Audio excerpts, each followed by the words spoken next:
Welcome to another edition of Digital Dialogues by Maritime Gateway. Today we have a guest with us, Mr. Anil Radhakrishnan.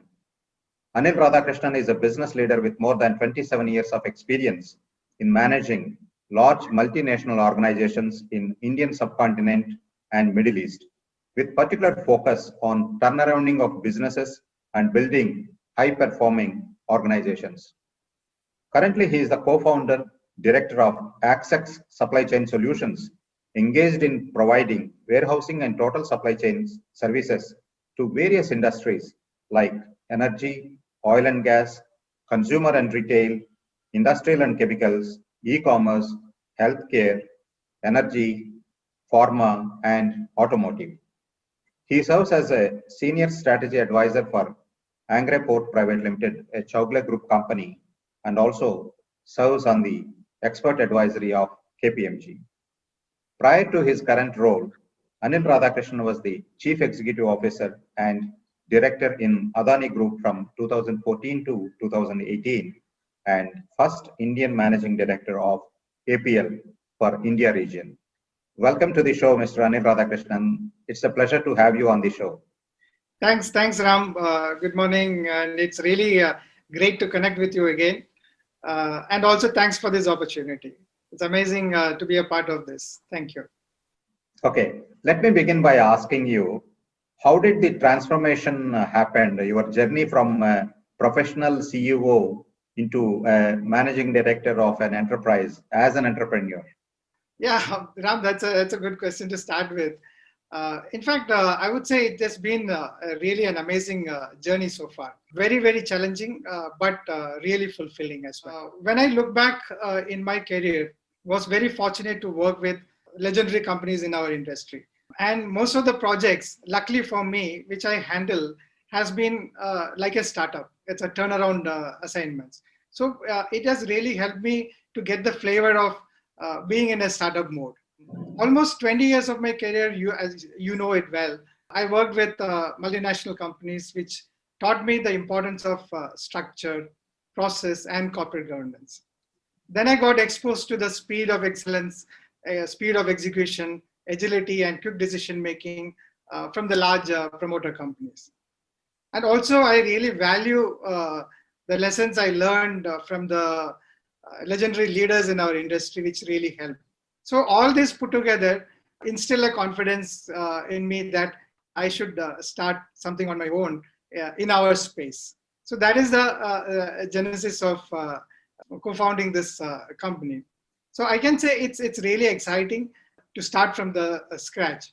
So what you have today is your credibility in the market, strength of your core team, and a strong purpose to make it happen. So this is really helping me. And also, I would add here, I have a very strong founding team who they have experience in managing different formats in our sector in supply chain and logistics. So that is really helping me to build a very strong organization. So what our efforts is directed to create a company with a niche in service excellence and a customer experience. So I would say all my the kind of experience which I had in India, Middle East, and working with different sort of companies is really helping me now. So I expect this will be another innings in my career. Hope to make it truly happen. Let's talk about business then. Under manufacturing support, you offer an array of services like management of raw material, packaging, shipping, repackaging, and inventory control. So which are the businesses that use these services, and how do they benefit by outsourcing all these activities, all these operations to your company? Access Supply Chain, we are an integrated supply chain company with, like what I mentioned, with a strong focus in operation excellence. See, like you mentioned, our key sectors are FMCG, retail, auto, and we cater to the different segments of our industry. So what we are doing right now is we are positioning our services as product which will cater to the three core pillars of logistics. If you look at the three core pillars, it's storage, transportation, and value-add services. So we focus in all these three core pillars. And to be more specific, our key capability included manufacturing support, EXIM consolidation, warehousing and distribution, and transport solution. So if you look at, these are the four or five key elements which any company will look on a service provider. And when it comes to the specific value add solution, it includes packaging, labeling, and other fulfillment center services. So we offer all these integrated solution under one roof, combining that with technology as and when it is needed. So our guiding principle as a startup, because we want to create a niche in our sector, so we have kept our guiding principle as a single touch process, simplicity, speed of execution, and continuous improvement. Because from my experience in the industry, what I have experienced is what you are committing to the customer and what you deliver. There is a huge gap. So this is the gap which we try to reduce, that gap from the expectation of the customer to the fulfillment of your deliverables.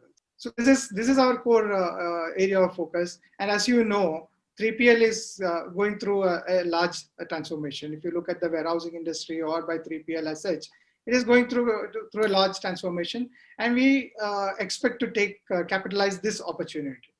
So in short, what we offer to the customer is a cost-effective solution, which will be much more technology-based and reducing the interruption in their supply chain. This is our core deliverables. So this is how we have positioned Axis as an integrated supply chain company. You mentioned about warehousing. What do you mean by warehousing solutions? Do you own these properties or these facilities or asset-light model? Where are they located, and to which hinterland they serve? See, our current model is purely an asset-light model. So we don't own any warehouse, but we have a strong connect with the warehouse operators, the landlords, wherein we can onboard the warehouse as per the need of the customer. So currently, from our inception in 2018, we have grown to almost 4 lakh square feet footprint in India. And we have 4 warehousing centers in Bhiwandi in Mumbai. We have in Nagpur, Gujarat, Bangalore, and another one coming up, NCR. So this is our current operational footprint. So our model, how it works is we manage a large regional distribution center for the customer.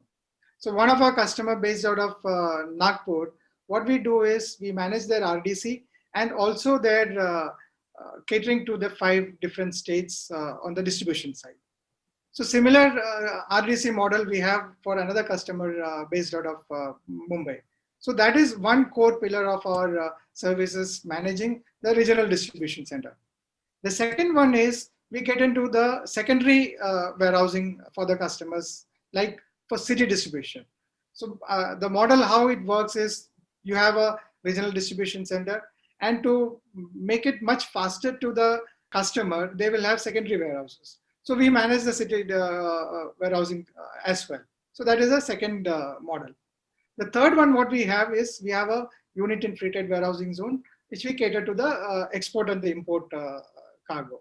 And one more is we work with new companies which are coming to India, who are setting up shop in India, helping them in their overall supply chain, managing their B2B as well as their B2C customers. So this is our current footprint, and focus is to maintain being asset light so that we can be nimble as per the need of the customer. Because the warehousing space is available, and with our experience in the market, we can get the right kind of warehouse which customer needs. We broadly talked about the verticals you are operating, but when we want to specify which are the commodities, majority of the commodities that you are dealing in your EXIM operations, and which are the global markets that you are connected to? We are not into this freight forwarding business. Global freight forwarding, it's not our part. But what we do is we support all the landside logistics for the exporters and importers. One specific service which I mentioned to you slightly earlier is on our free trade warehousing zone. So we are a unit holder in Mumbai free trade warehousing zone, wherein we manage the large inbound customers. So what we do is manage the consolidation of their cargo coming from various global distribution center, from the port, from the customs clearance to transportation and to the warehousing, and also any value added inside the warehouses in free trade warehousing zone we manage. And also we manage their last mile distribution to their contracting sites. So this we do for our customers out of free trade warehousing zone. That is one service vertical which we have. Another one which we have currently we have started is to have export and import consolidation zone. The first export consolidation zone we opened up in Gujarat. That too, luckily, it happened in the COVID time. So we started off it in October. And the model is the commodities from various manufacturing sites will be moved to this distribution center, and we consolidate and we move it for exports. The advantage of the customer in this model is that they can be very closer to the port, and also you know how difficult it is now to get the containers when there is a shortage. So from the port, it will be much easier to get the containers than from the inland areas. So this is one new service which we have started as an export consolidation zone, which will help the customer closer to the port, and they can cater to the customer needs much faster than being from a inland location. So currently, these are the two services which we have for our export and inbound customers. One more which I left out is we have recently started working with a multinational company which is coming to India for their distribution. For them also, what we have built a model for them is bring their inbound into free trade warehousing zone so that they can use that advantage of tax holiday, and then have a secondary distribution in Bhiwandi. So, you can manage the B2B and B2C distribution very effectively. So, all these operations, what is the role of technology? How tech enabled are you? What we, as a policy or as a principle, the technology and operational excellence, we go hand in hand. We are not imposing technology for the sake of technology. And I believe technology should be an enabler for the better process optimization for better control. So right now, the technology is basis the need of the customer.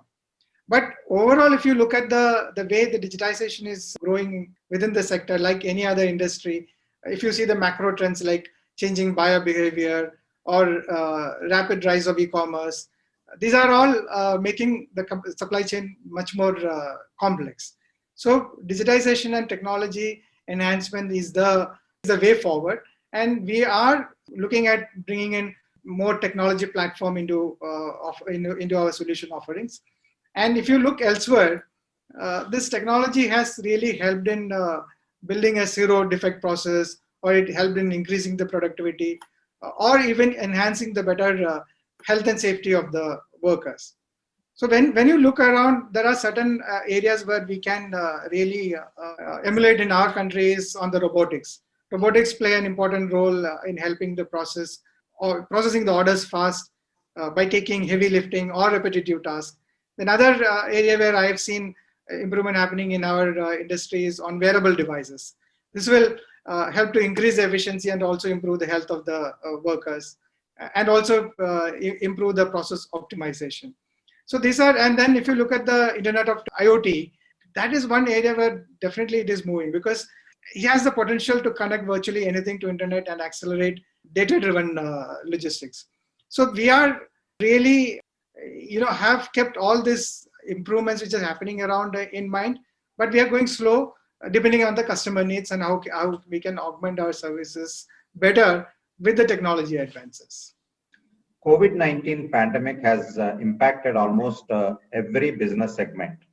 You mentioned that your company is into more on landside operations, helping the supply chain.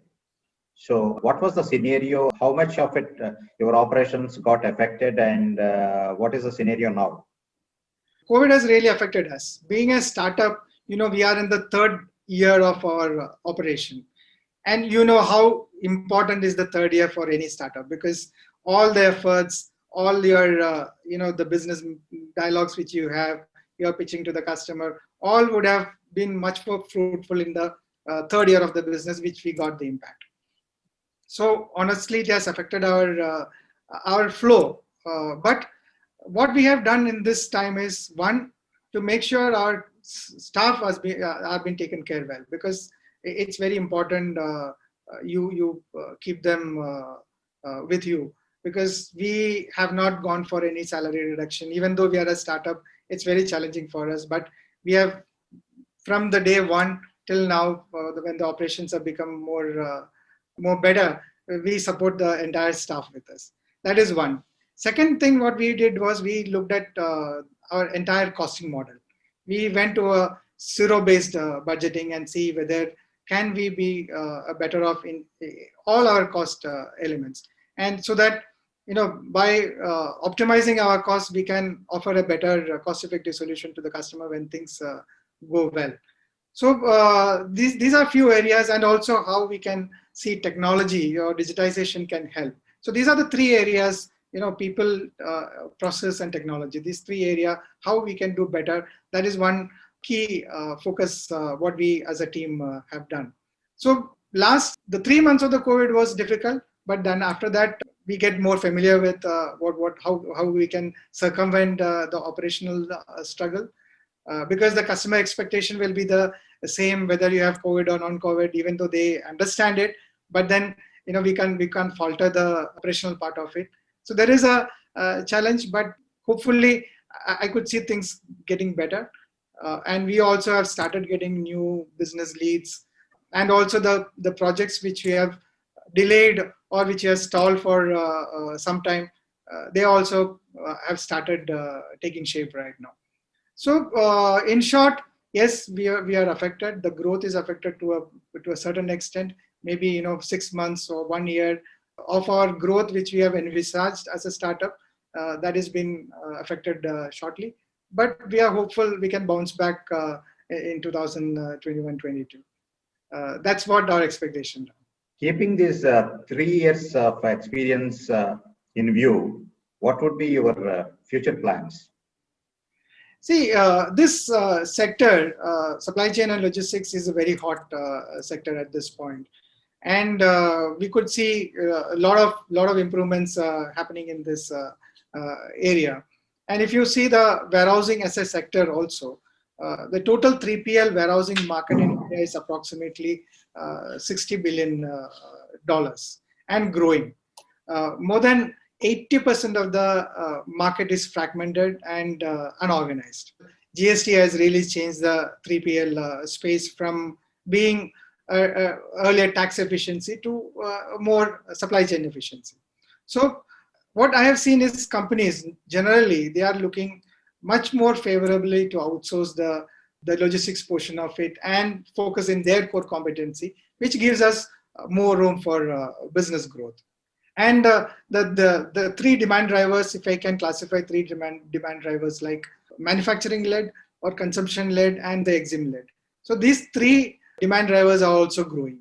So overall warehousing demand in the country growing, and you could see after the infra status being given to this sector, there's a huge amount of investment coming to the country to the tune of close to $6.5 billion.